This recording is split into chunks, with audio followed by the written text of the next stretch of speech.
ভারমন্টের আর একটা প্লেস এইটা দেখছেন, পেছনে জায়গাটা দেখুন, শুধু অরেঞ্জ, হলুদ আর লাল।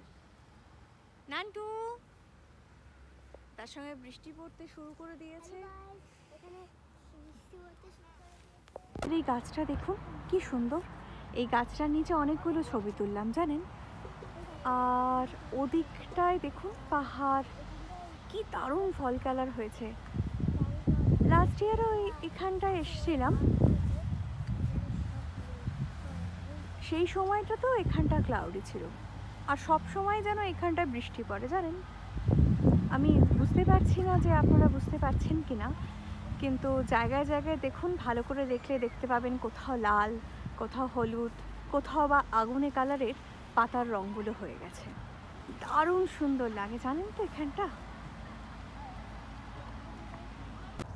কাছ থেকে দেখুন বৃষ্টি পড়ছে, তাতেও লোকজন এখানে আসছে, ছবি তুলছে। এত সুন্দর না, আসলে এগুলো তো সারা বছর দেখা যায় না, পার্টিকুলারলি এই সময়টাতেই দেখা যায়। গরমকালে আবার একরকম সিনিক বিউটি জানেন এখানে। দেখা হয়ে গেছে, আর একটা ফলস দেখার ইচ্ছে ছিল, তো এত জোর বৃষ্টি নামলো না, আর যেতে পারলাম না ফলসটা দেখতে জানেন। বৃষ্টিটা ভালোই নামছে, আর যেহেতু পাহাড়ি এলাকা, সন্ধেটাও তাড়াতাড়ি নেমে যাবে।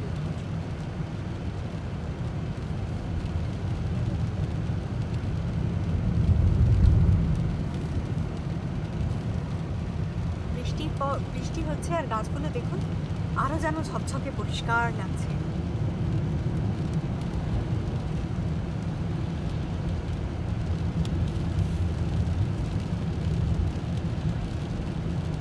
ম্যাসাচুসেটসের মতো ভারমন্টও একটা স্টেট জানেন, আর এই ভারমন্ট স্টেটের এত বিউটি না, সেই জন্য ভারমন্ট স্টেটটাকে অনেকে বলে হেভেন ইন আর্থ।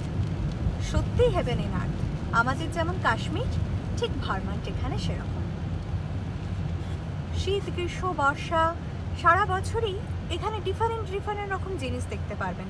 প্রত্যেকটা সিজনে আলাদা আলাদা রকম জিনিস।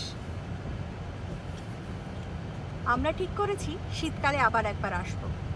এখানের কিছু হোটেল থেকে না স্কেটিং অ্যারেঞ্জ করে।